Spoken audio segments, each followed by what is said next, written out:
So welcome you back to this module, which possibly is the last module on invariant testing. So in the last module, we considered one example dealing with one sample problem involving normal distribution, where you have to test whether the variance is greater than or equal to sigma naught square against that variance is less than sigma naught square, where sigma naught is a given positive constant. You derived the invariant test or the uniformly most powerful invariant test using the first principle. Then you saw that this test is exactly same as if I first apply sufficiency and then apply invariance. So now let us look at this example which deals with a two sample problem. So what you have is x1, x2, xm are IID, normal mu1, and suppose variances are sigma 1 square and sigma 2 square. y1, y2, yn are IID, normal mu2, sigma 2 square, theta, which is mu1, mu2,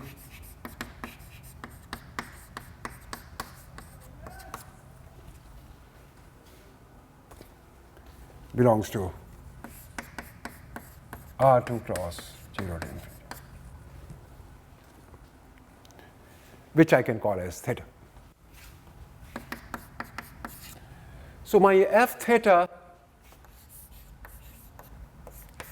x comma y, that means x1, x2, xm, y1, y2, yn, would be nothing but 1 by 2 pi sigma 1 square to power m by 2, 2 pi sigma 2 square to power n by 2, e to power minus 1 by twice sigma 1 square summation I is equal to 1 to m xi minus mu1 whole square minus 1 by 2 sigma 2 square summation I is equal to 1 to n yi minus mu2 whole square. Let me just make, because if you remember in the one sample problem, I had written down this as xi minus x bar whole square plus m times x bar minus mu1 whole square. That helps later on in calculation. So let me write down, let me do that right away over here. So for 2 pi sigma square to power n by 2, 2 pi sigma 2 square to power n by 2, e to power minus, let me put it, 1 by twice sigma 1 square summation I is equal to 1 to m xi minus x bar whole square plus m times x bar minus mu1 whole square, right? Then plus 1 by 2 sigma 2 square, I do exactly the same thing, yi minus y bar.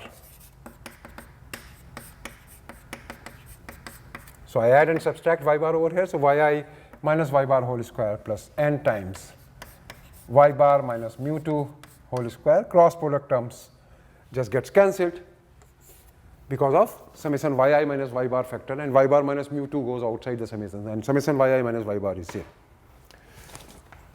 So x belongs to Rm, y belongs to Rm. So first I have to identify, so let me consider testing h naught sigma 2 square upon sigma 1 square is less than or equal to delta naught against that sigma 2 square upon sigma 1 square is greater than delta naught, where delta naught is a given constant.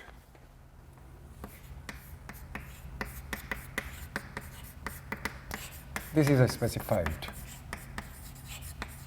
constant. So I have to test this hypothesis. So the first thing which I see is what is the group of transformations under which the problem remains invariant. Now note that since this is mu1 sigma 1 square, mu2 sigma 2 square, I can have ax1 plus b, a1 x1 plus b1 and a2 x2 plus b2. But a1 x1 plus b1 would make the means as a1 mu1 plus b1 a2 mu2 plus b2. As long as you are normal, this doesn't bother about mean. So mean will not create any problem. But when I look at the variance, ax1 plus b will make it a1 sigma 1 square and a2 sigma 2 square. When I take the ratio, this hypothesis becomes a2 square sigma 2 square upon a1 square sigma 1 square is less than or equal to delta naught. So they are not the same, because they are going to depend on a2 and a1, unless a1 is same as a2. So it looks like a suitable group of transformations would be ax1 plus b1 and ax2 plus b2. So I apply ax1 plus b1 here and a y2 y plus b2 over here. So my group of transformations is a should be same because of this ratio, that a should get cancelled. I cannot have a1 and a2 because a1 is square and a2 square otherwise would come. So I take a1 and a2 to be 1. So g of a means can be different. So b1, b2 I can take anything such that a is positive, b1 is in R, b2 is in R. And what is g of a, b1, b2? x1, x2, xm, y1, y2, yn is nothing but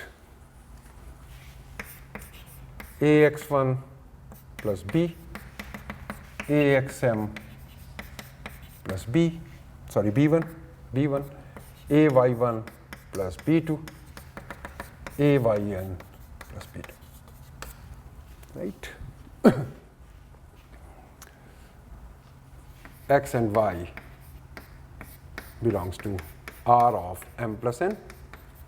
A is positive, b1, b2 are in R. So invariance, we have already gotten it, but you can again, if you want to see it more closely, ax1 plus b1, axm plus bm, sorry, axm plus b1 are IID. What is the mean? A mu plus b1. What is the variance? A square sigma 1 square. A y1. So I assume further that these two samples are independent, right? A y1 plus b1, a yn plus, sorry, a y1 plus b2, a yn plus b2 are also IID. Normal, a mu plus b2 and a square sigma 2 square. So you see here under h naught, you are considering the ratio of the variance. Here the ratio of variance is again sigma 2 square upon sigma 1 square. That is why I have taken a1 to be same as a2. That doesn't seem. So that means my p0 and p1, and p0 doesn't talk about mean, so it is some mean. So here also it is some mean from a normal distribution. You see, if you look at h naught, what does h naught says? It is a family of distributions of IID random variables of this type with some mu1 and mu2, but ratio of variance is less than or equal to delta naught, which is same as this. For some, they are IID normal, the two samples are independent, they have some means, but the ratio of variance is always less than or equal to delta naught. So this doesn't change. So phi is invariant if and only if phi of ax1 plus b1, axm plus b1, ay1 plus b2, ayn minus 1 plus b2, ayn plus b2 is same as phi of x1, x2, xm, y1, y2, yn minus y. So first of all, I take each ai is to be 1, and then I take b1 to be minus xm. So it becomes a of x1 minus xm, xm minus 1 minus xm. This becomes y1 minus yn. I take here b2 to be minus yn, and yn minus 1 minus yn, and this is 0. And then ba I have to take to be a positive, so I can take a to be 1 upon yn minus 1 minus modulus of yn minus 1 minus yn. So this implies that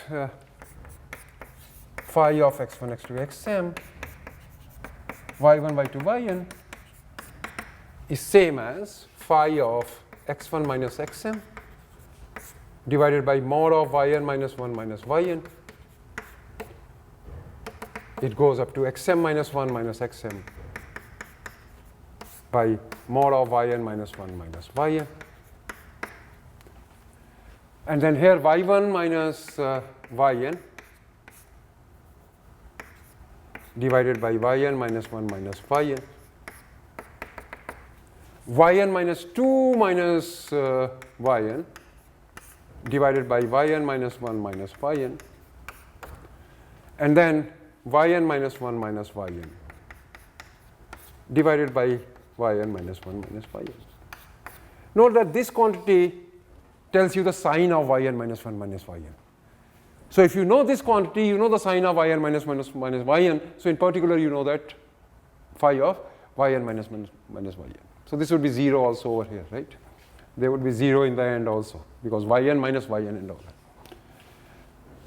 So this is a one-to-one function of x1 minus xm, yn minus 1 minus yn, xm minus 1 upon minus xm upon yn minus yn upon n, and so on up to over here. So I can write down this as I have been doing, x1 minus xm, some function of yn minus 1 minus yn, xm minus 1 minus xm upon yn minus 1 minus yn. Sorry, this would be yn minus 1 minus yn.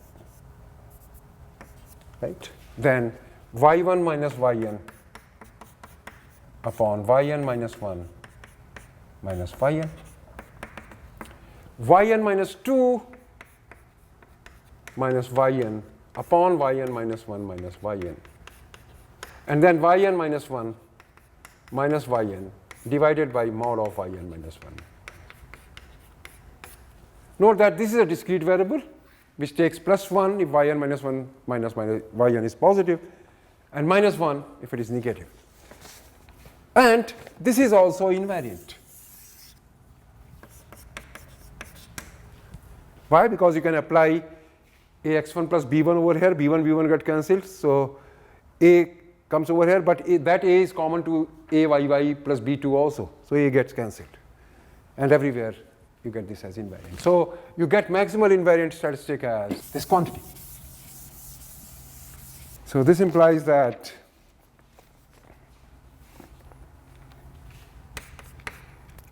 w of x comma y, which is, let me call that as u1, u2, um minus 1, which are basically these quantities.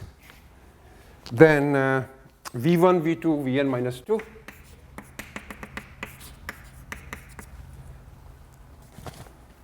v1, v2, vn minus 2. And last quantity, let me call this as z, which takes only value minus 1 and 1, is maximal invariant. Where ui is nothing but xi minus xm upon yn minus 1 minus yn.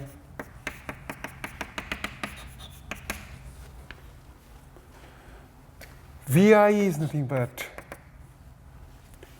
yi minus yn upon yn minus 1 minus yn for I is equal to 1 to n minus 2. Now note that ui's are defined for 1 to m minus 1, vi's are defined for 1 to n minus 2. So what I can do is I can define um, which is nothing but xm minus xm upon yn minus 1 minus yn, which is nothing but 0. I can define um to be this, and I define vn minus 1 to be yn minus 1 minus yn upon yn minus 1 minus yn, which is nothing but 1, and vn as yn minus yn upon yn minus 1 minus yn. I have defined these as auxiliary variables, so that I can write down this ui as for I is equal to 1 to m, and vi as also for I is equal to 1 to n. So I need to find out the PDF of u1, u2, um minus 1, v1, v2, vn minus 2. So here one r is decreasing, which I can call as xm. Here I call this as s, and t, s is nothing but yn minus 1 minus yn. So note that jet takes two values, minus 1 if yn minus 1 minus yn is negative, and 1 if yn minus 1 minus yn is positive. So I define w1 xy because I have m plus n variables. Here this I will not consider, this has m plus n minus 3 variables. So I have to define 3 additional variables to make the transformation 1 to 1. And what are those? I can make u1, u2, um minus 1. I can make one r. R could be xm. Right? So this takes care of all the transformations of x1, x2, xm.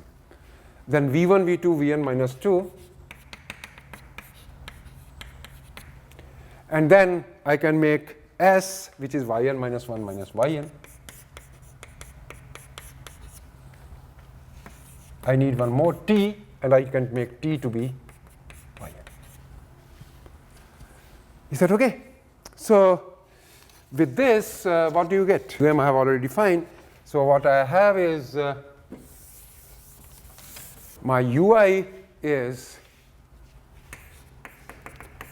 xi minus xm upon xm minus 1 minus xm for I is equal to 1 to m.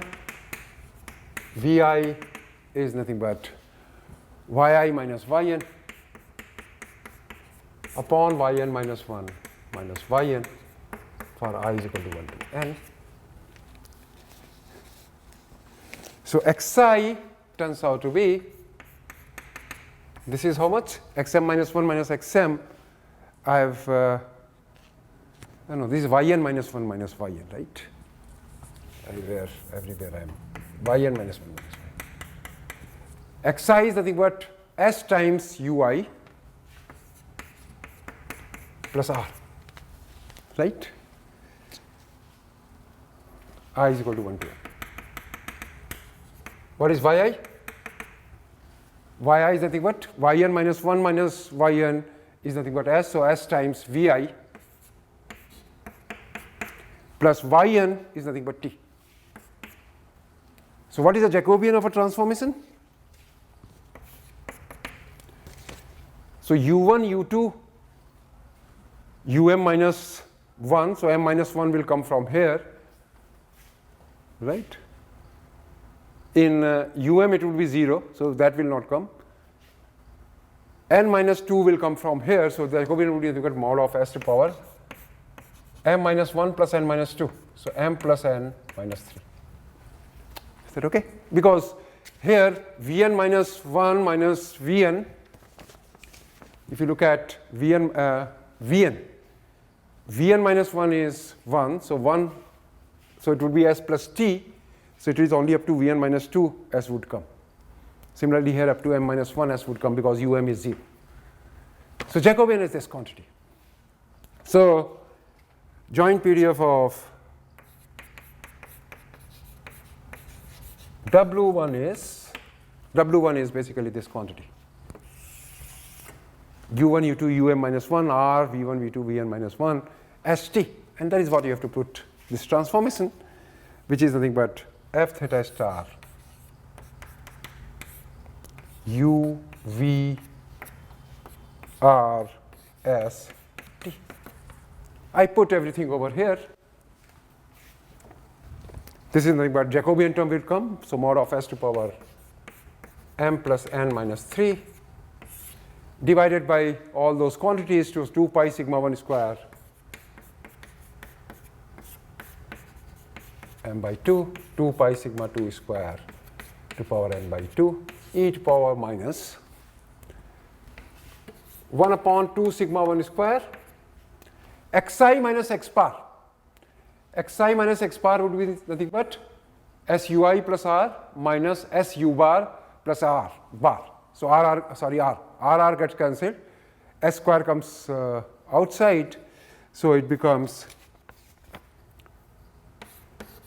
S square summation ui minus u bar whole square.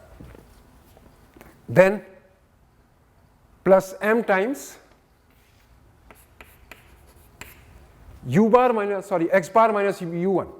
X bar is nothing but S u bar plus r minus mu1 whole square, right? Then plus 1 upon 2 sigma 2 square summation yi minus y bar whole square, which would be summation s square again summation vi minus v bar whole square. This would be I is equal to 1 to m.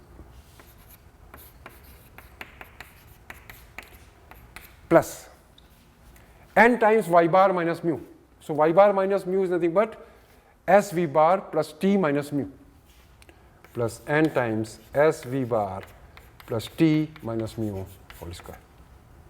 So this is what it turns out to be. Now to get the joint PDF of W, which only has u1, u2, um minus 1, v1, v2, vn minus 2, what I need to do is, first I get the joint PDF of uv and s, which is equal to yn minus 1 minus y. So joint PDF of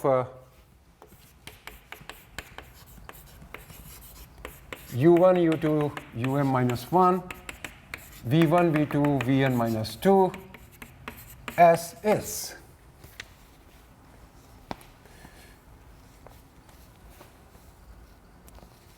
what is that? F theta, let me call this as double star u v s.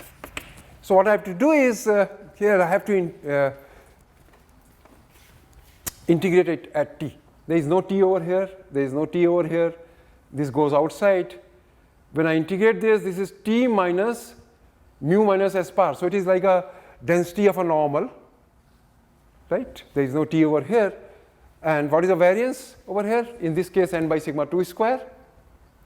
And in this case, when I'm integrating r, it is m by sigma 1 square. So what does that become? So this becomes mod of s to power m plus n minus 3 2 pi sigma 1 square to power m by 2, 2 pi sigma 2 square to power n by 2. And I get, this gets integrated out. And you are left with e to power minus s square by 2, right?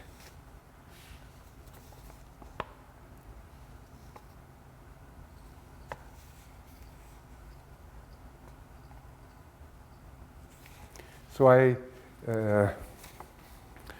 what I do is I consider this as u1 minus u bar whole square, and that comes outside. Yeah, so e to power minus k1 upon 2 sigma 1 square, right? Let me write down that as that. 1 plus, and then this I make it as k2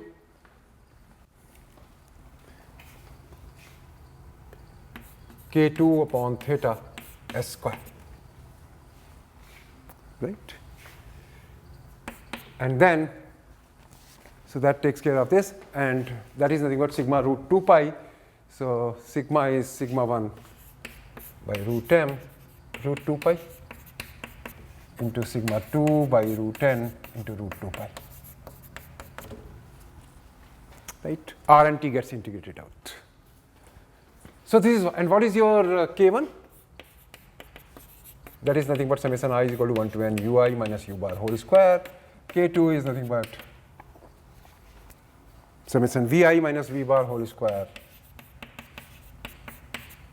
upon summation ui minus u bar whole square. That is what I have done over here. I take this common, right? So this goes over here. S square is common everywhere, so that comes outside.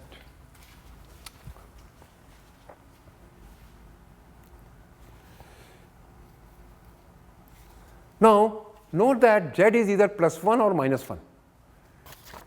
Z is either plus 1 or minus 1. When it is minus 1, that means S is negative.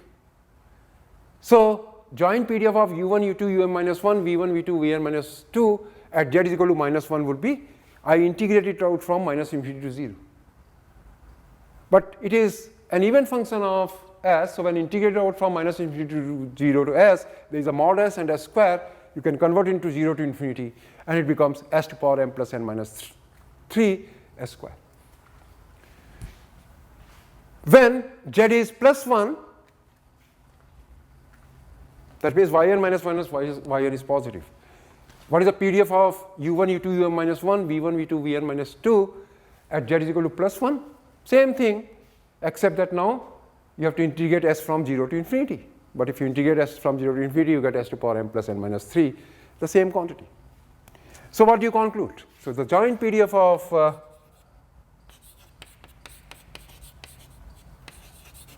U1, U2, Um minus 1, V1, V2, Vn minus 2, Z is same thing, integrated out only from 0 to infinity, because it is symmetric in S. The joint PDF of this is, yeah, so let me call this as, let me see what notation I am using, G theta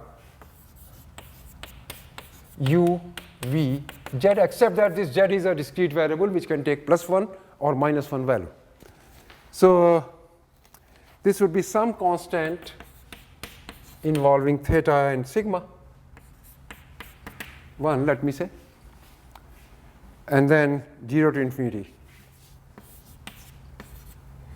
S to power M plus N minus 3 e to power minus k1 upon 2 sigma 1 square 1 plus k2 by theta S square, and then ds. It becomes C1 of theta sigma 1. I make some transformations so here and there, so it becomes C2 of k1, some constant only, 1 plus k2 by theta, because I can make this S square is equal to T, and this everything would come out to be in terms of a gamma function. So minus M plus N minus 2 by 2. Now for theta 2 greater than theta 1, so what I do is I first fix sigma 1 square. And for theta 2 greater than theta 1, G theta 2 U V Z. Now I haven't written down over here what the theta is. Theta is sigma 2 square upon theta 1 square. Because you are interested in testing whether theta is less than or equal to delta naught or theta is greater than delta naught. So I am trying to convert this into a one parameter problem. That is what it is happening. Because I have taken theta to be sigma 2 square upon sigma 1 square. So for a fixed sigma 2, I consider the joint PDF of UVZ. Yeah, so for theta 2 greater than theta 2, G theta 2, G theta 1, UVZ. I have fixed sigma 1 square. This is, you can look at C3 of sigma 1 theta 2, some constant, C3 of sigma 1 theta 1, and then 1 plus K2 upon theta 1 to power M plus N minus 2 by 2 upon 1 plus K2 by theta 2 to power M plus N minus 2 by 2. Now you can see that this is an increasing function of K2. So thus for any fixed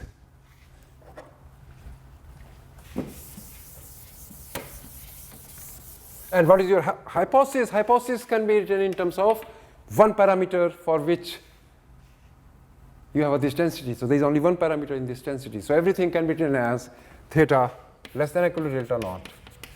Again, theta greater than delta naught. So by the result which we did for the one parameter family, so UMPI alpha test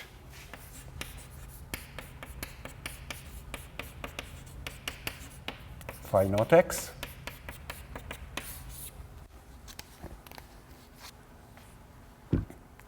You reject for large, so that means 1.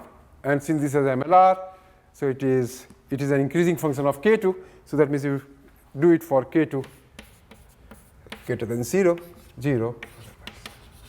Where, how do you determine k2? K2 is when theta is same as delta naught. So that means under h naught, not h naught, theta is equal to delta naught. Phi naught x is alpha. Now one has to see what is the k2.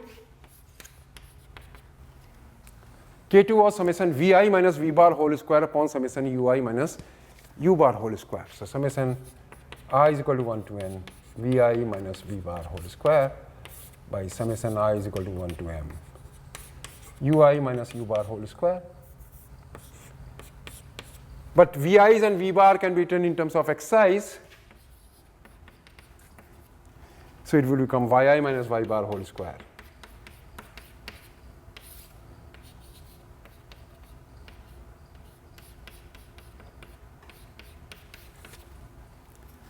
Which is n minus 1 s2 square upon n minus 1 s1 square. So how do you get this constant? So what you get is probability under theta naught under h naught. That means theta is equal to delta naught of n minus 1 s2 square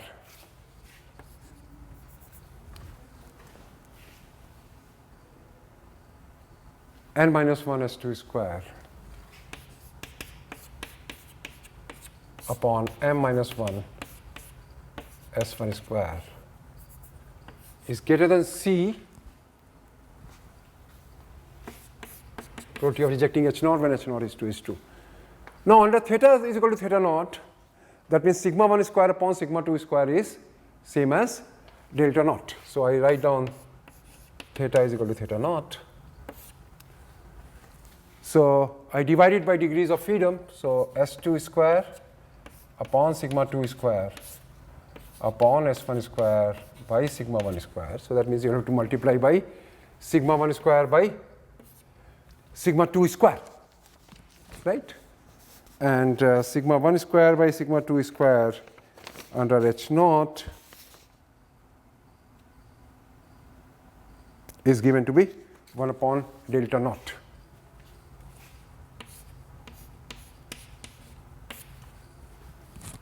Is same as alpha. But this is nothing but f on n minus 1 and m minus 1 degrees of freedom. So you get the uniformly most powerful. So that means c upon delta naught is nothing but f of n minus 1, m minus 1 alpha. So it is like this. So if it is the f distribution, this is nothing but f of n minus 1, m minus 1 alpha. Right of it, the reason is alpha.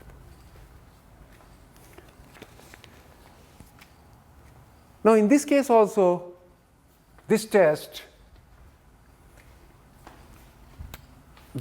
which you get, phi naught is unbiased.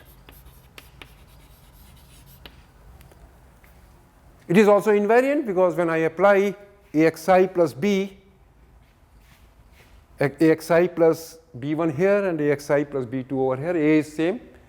b1, b2 gets cancelled because xi minus x bar is here and yi minus y bar is there. A square will come out, that would also get cancelled. So this is invariant also and invariant. So if UMP I alpha test exists, it has to be this test. One could have proved it directly, but still you have to show that UMP I alpha test exists, right? For which at least all this was required, right? At least you have to show that the problem reduces to the one sample problem or one parameter problem for which the uniformly most powerful test exists. So let me stop over here. So that was all about hypothesis testing. We'll discuss now sequential probability ratio test. So that's all for today. Thank you very much.